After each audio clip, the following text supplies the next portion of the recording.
That's 1-800-303-3960 or email to support@sonicwebstudios.com. Mention the Mike Wagner Show and get 10% off your first order. Sonic Web Studios. Take your image to the next level. Also, the Mike Wagner Show can be heard on the MikeWagnerShow.com. Also on the Facebook page at Facebook.com/The Mike Wagner Show. You can also access online at SoundCloud, Spreaker, Spotify, and iHeartRadio, and take the Mike Wagner Show wherever you go. We're here with comedian Steve Bluestein, the author of the book Memoir of a Nobody, and he was talking about his background and how he got started. And let's get to some of the chapters as well, too. We'll run a few over, and we have had some on the last interview, maybe a little refresher. And what's it like working with Frankie Valli? Oh, Frankie Valli was wonderful. I mean, I was raised on his music, Big Girls Don't Cry and all his other big hits. And so for me, it was a joy to work with Frankie Valli and then open for him and then run out in the audience and sit with the audience and watch the show. And I did it every night because the music, was wonderful. And Frankie was a really nice guy. And we would go out for coffee afterwards. And about maybe 10 years later, I was on a plane in first class, and I looked over, and Frankie was sitting across from me, and Frankie, and he looked over, he went, Steve, and it was just a wonderful experience. It really was. It sounds like it too. And also another Frankie that you worked with, Frankie Avalon. What's it like working with him and headlining? Oh, well, Frankie Avalon has a very, very special place in my heart because when I was just starting out, when I was not very good, when I had maybe been doing comedy for 6 months, I went out to a club way, way out in the valley to try break in some new material. And two people came in late and sat down, and I couldn't see who they were, but I just dropped my material and just started talking to them and working with them and, laughing. And when I got off the stage, it turned out it was Frankie Avalon and his wife. Oh, my gosh. And, and I said, oh, my God, Frankie, I was awful. He said, no, you were hilarious. Don't be ridiculous. I said, no, it was awful, awful, awful. About 2 years later, Frankie and I were with the same agency, ICM, and he was on the road, and they used me as Frankie's opening act. So when we opened in Chicago at the Blue Max and at the Hyatt in Chicago, and Frankie was checking in, and I walked up next to him, and I said, guess what? He said, what? I said, I'm your opening act. And he went, you're kidding! And he was just, he says, I can't believe it. And then he turned to his musical director, Vic, and he said, Vic, I saw this kid when he was bombing in the Valley, and now he's opening for us. So it was great. And he was, Frankie said to me one night, hey, I'm going to a wedding. You want to come? I said, sure. So we went to this wedding, and it was like a mafia wedding. And when I saw The Godfather, I went, oh, my God, I was at that wedding. It was, with Frankie Avalon. And he invited me out to his house, and I met his kids, and I met his wife. Just a really nice guy, really nice. There's only been a couple of really, can I say, shits that I worked with that I hope I never run into again.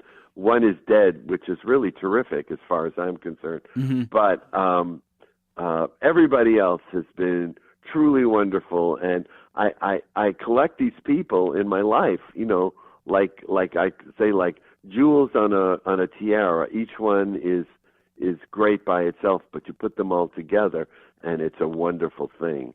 And so that's my Frankie Avalon story. It does sound wonderful, too. And, of course, a similar scenario you have with Barry Manilow, where you had something happen right in front of you, but it was a much different circumstance. Maybe you can tell you all about when you opened for Barry Manilow. Well, when I opened for Barry, it was at the Riviera, which is no longer there. And I got to the hotel, and the marquee said, Barry. and underneath that it said roast beef, $3.50. And I called my agent, and he said, "I'm sorry, there's no billing. Barry only wants his name up there." So on stage one night, I said, "I can't tell you what a thrill it is to see the roast beef up there, but not mine." But opening night, I was talking about natural childbirth, and in the middle of the piece, I heard someone say, "Steve, get a doctor," and I went, "Oh God, no, not tonight." And not tonight because this was Barry's world premiere. I mean, the world was there. The world press was there. Every reviewer from every town, every country was sitting in the audience. And I'm saying, "Oh God, not a heckler, not tonight." And I hear the voice again say, "Steve, get a doctor." And I look down, and the young lady is having an epileptic seizure right in front of me. Oh my gosh! So I stopped the show. I said, "Can we bring up the house lights?" And they bring up the house lights. Is there a doctor in the house? And the doctors come in. Now the paramedics come in, and the people are standing up and getting out of the way. And they bring the gurney down, and they pick the girl up, and they put her on the gurney, and they take her out of the place, and people sit down, and the house lights come on, and the spotlight comes up, and I go, "Oh shit, what do I do now?" And I did, out of self-preservation, I just looked at the audience and I said, "You know what? I don't think it's appropriate to do comedy now. Why don't we take a few-minute break and we'll bring on Mr. Manilow?" And I left the stage, thinking that I had just blown the opportunity of a lifetime. And I went to my dressing room and just sat down and cried. And it turned out that the press thought it was the classiest thing that they'd ever seen a comic do. And I got rave reviews all over, rave reviews. One of the reviewers said that Bluestein and Manilow share the stage like corned beef and cabbage. It was like, it was like we were meant to be together. And Mike Douglas, one of the reviewers, was from Philadelphia. She was doing the Mike Douglas show, and she asked the Mike Douglas show if they could bring me on, which they did. And so from lemons, we got lemonade, and it was really quite interesting, quite wonderful. Corned beef and cabbage and lemonade. You're making me hungry and thirsty I at know. the same time. Does Barry There you Manilow go. eat corned beef and cabbage? I don't know what Barry eats. I think he's vegan. I'm not sure. I'm kidding. Well, speaking of the pairing as well, too, we also have Seals and Crofts, which go very well together. Can you tell us about the dynamic duo? Well, I had gone to Emerson College, and one of my dear friends at Emerson was Susan Hertzberg, who, when we graduated college, she moved to New York City. Well, she was originally from New York City. She was from Manhattan. And she went back home, and I, was living in Manhattan at the time. And she worked for a company called IFA, International, I don't know what the letters stand for, agency, Internet. I can't remember what the IFA stands for. But it was one of the big agencies like William Morris. And this new act came in called Seals and Crofts. So she calls me one night, and she says, "Come on, we're going to go down the Village Gate. We're going to see Seals and Crofts." So I said, "What's a Seals and Crofts?" She said, "Just come with me." So we go down to the Village Gate, and it wasn't in like the main room, but in the back room where everyone was seated on the floor, not even at tables and chairs. And Dash and Jimmy come out and suddenly fill this room with the most magical music I had ever heard. I mean, we never heard harmonies like that, or a mandolin being played, for contemporary music. All right. So when we leave the theater, the club, Susan says, "I'm going to work for them." And and what Susan says, Susan does.